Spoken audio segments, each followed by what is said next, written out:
Welcome to DermTV Viewer Question Week for September 2012. Today's episode will feature questions from DermTV YouTube viewers. And don't forget, as part of Viewer Question Week, I'll be answering viewer questions over live streaming video on BeautyRx Live. But as a special treat this month, we're taking BeautyRx Live on the road to open sky. So instead of our usual day and time, Wednesdays at 2 p.m., tune in this Thursday at 8 p.m. Eastern Standard Time. To join, either visit beautyrxlive.com or visit my Open Sky page, opensky.com/drschultz. Hello, I'm Dr. Neil Schultz, and welcome to DermTV. Today's first question comes from Saifa, and Saifa says, is it okay to use more than one cleanser? Because I was thinking about having a morning cleanser and a night cleanser. Perfectly fine. Some cleansers are for normal skin, some cleansers are for dry or oily skin and combination skin. And you want a cleanser that's appropriate for your skin type. But you know something? Not all of our skin types read the books. They don't all fit exactly into what one cleanser does or another cleanser. So it's really not uncommon for somebody who has only slightly oily skin or slightly combination skin to need a cleanser that's not quite as strong as a cleanser for oily skin, but on the other hand, not quite as gentle as one for sensitive or dry skin. So it's perfectly fine to use a stronger cleanser at the end of the day when you tend to be oilier, and a less strong cleanser at the opposite end of the day when you're not as oily. So it's perfectly fine to use two different cleansers at different times in the day. And by the way, some people with combination skin even need to use two different cleansers for the different parts of their face. They need to use a stronger cleanser in the T-zone where they're oilier and a more gentle cleanser for their cheeks. Second question comes from Ileana Vega. Says, Dr. Schultz, I follow you on YouTube and find your channel very helpful. I love your videos. Thank you, Ileana Vega. What would you recommend for my dark spots that I have on my back due to acne? I hardly have acne problems, but when I do, I always end up with dark spots. Well, whether your dark spots are from your acne lesions, or whether your dark spots are from anything else, there are three things we need to do for these dark spots.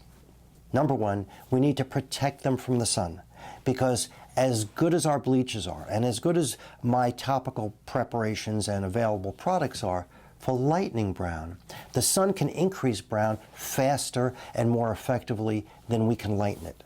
So if we're not completely protecting it from the sun, not avoiding the sun, but just using sunscreen on these areas, if we're not doing that effectively, we'll never get ahead of the curve. So first we need to use sunscreen. Then the second thing we need is an exfoliant to help peel off those extra layers, those thickened layers of cells that have too much pigment in them, which have formed over a period of time. So an exfoliant, which of course I prefer glycolic exfoliants, but there are other exfoliants that will work. And lastly, we need a bleach to stop those energized pigment cells, those overactive melanocytes, from making extra pigment. And that bleach needs to be used twice a day. It can be a hydroquinone bleach, or it can be a hydroquinone-free bleach. But we need to do all three of those for those brown spots, whether they come from pimples or any other inflammatory process in your skin. Third question today comes from Joy Ooh Oh. What can you do to remove necklines? Well, Joy Ooh Oh, it depends on what we're talking about. If we're talking about the horizontal lines, which we sometimes call necklace lines, they sometimes will respond to Botox injections. They often will respond to certain laser resurfacing treatments. But there is no topical skincare product, not my product, not anybody else's product, that is going to make a meaningful difference for those lines. There are temporary plumper products, which some people use to temporarily plump up fine lines next to their eyes. And in theory, those products might have a temporary effect on those horizontal necklace lines, but no topical product will have a sustained effect. In terms of the vertical bands that some people get on their neck, those are very, very effectively treated with Botox. Of course, Botox is temporary, wears off after about 3 months. But again, no topical products are going to be successful with your necklines. Sorry. Makeup Muses says, Dr. Schultz, can you address pH and glycolic, please? Well, pH, of course, is the level of acidity or alkalinity in any chemical, and pH ranges from 1 to 14. 1 is the most acidic, 7 is neutral, which is almost the pH of our skin, and 14 is the most alkaline. The glycolic products that we use and the glycolic acid in those products is in 2 different forms. One form is actually bound and hooked onto a protein. The other form is free glycolic acid floating around. It is the free glycolic acid floating around that actually does the work of the exfoliant and does what we so much love that glycolic exfoliants do.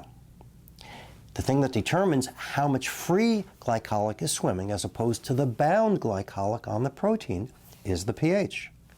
The lower the pH, which means the more acidic the solution is, the more free glycolic there is. So if you have an 8% glycolic solution and you have a pH of about 6, there's going to be very, very little free glycolic acid, and it's not going to be very effective. Of course, because the pH is 6, which is almost 7, almost neutral, it's not going to be irritating at all because it's almost neutral. If you have a pH of 3.82, which is the exact pH at which half the glycolic is bound and half is free, then 4% is free, 4% is bound. If you have a pH of around 1 or 2, almost all of the glycolic is free. So it's going to be very, very effective, but at such a low pH, which is so acidic, that's going to be very irritating. So the relationship between pH and glycolic efficacy is that the lower the pH, the more effective it is because the more free acid there is, but the more irritating it can be. And that's why for glycolic products to be gentle and effective, they need to be buffered with their pH adjusted so the pH doesn't vary. And if the pH doesn't vary, you'll always have the same amount of free acid, and you don't want that pH to be too low because you don't want it to be too irritating. The other problem is if you don't buffer it, then the amount of free acid will vary over time, and as the product gets older, there's more free acid, it becomes stronger and more irritating.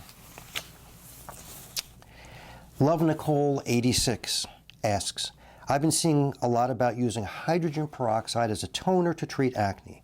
There are so many people that rave about how well it works, and some people say it's extremely bad for your skin. Is it safe?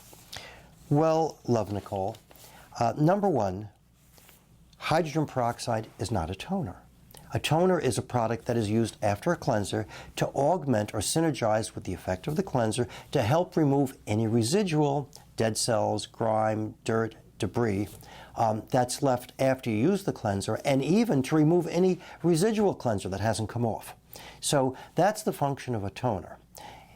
In this case, you're talking about hydrogen peroxide as a treatment product for acne pimples.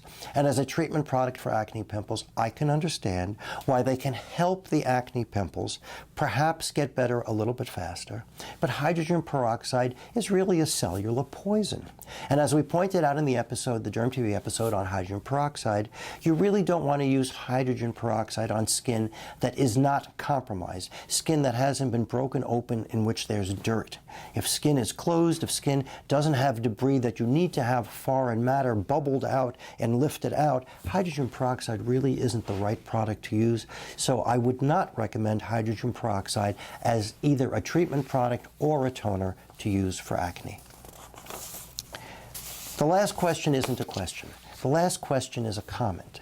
And it's actually comments from 2 different viewers, but I really think it's important to discuss this because it shows how interested you are in the subject of Accutane, how important acne is to all of us and to all of you, and how important it is for us to understand the value of drugs that really can be life-changing, of which Accutane is one of them. So let me first read you the comment by Makeup Junkie 512. My doctor put me on a high dosage and I had a very severe side effect. It cleared my skin, but he wouldn't put me on a lower dosage, so I stopped taking it. My acne came back with a vengeance. Then, My Slice said, for me, Accutane was well worth any and all side effects.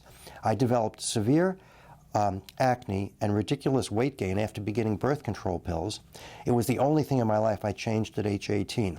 Now at 22, I just finished Accutane. I'm acne-free after 5 months and after trying everything available until then. unless you suffer from severe acne, extreme oiliness, and redness, I don't think you can comment about a treatment that can change someone's life, meaning in a good way, and she was responding to the trouble that someone else had had with Accutane. First of all, we all know that with Accutane, if we don't get a high enough dose, your acne will come back after you stop it. And the fact that side effects are dose-related, that's well known. I don't have a problem reducing my patient's dose of Accutane when they're having a problem with side effects, because I want them to be able to get the positive effect. They may be able to go on and use the Accutane without the side effects continuing, but I don't have a problem lowering that dose. In terms of the person who uses it at regular doses and has no side effects, it is a life-changing drug. But don't forget, even low-dose Accutane, which won't cure acne, is still going to improve it. And I use low-dose acne in a lot of postmenopausal women who, of course, are not going to have an issue with pregnancy, but they're still having acne. Can you imagine that? At a certain age, your wrinkles and your pimples are colliding, but the reality is there are some women in their upper 40s and 50s who are still having acne breakouts. I put them on very low-dose Accutane. Of course, it doesn't cure it forever, but as long as they take that low-dose Accutane, they continue to have improvement in their acne, it clears it up, and they don't have any side effects. So Accutane needs to be personalized for each patient. And if your doctor is having a problem personalizing your dose, giving you a dose that's both effective and avoiding side effects, even if it means longer, taking your Accutane for longer, then maybe you want to get a second opinion. But Accutane cures acne, period. So that's it for today. And don't forget, the subjects from so many DermTV episodes come from your questions, which are so great. So please keep sending them in, and I'll keep answering as many of them as I can. Please join me again at dermtv.com. If you have a question, please send it to me by visiting dermtv.com/question. I'm Dr. Neil Schultz, and thank you for watching today.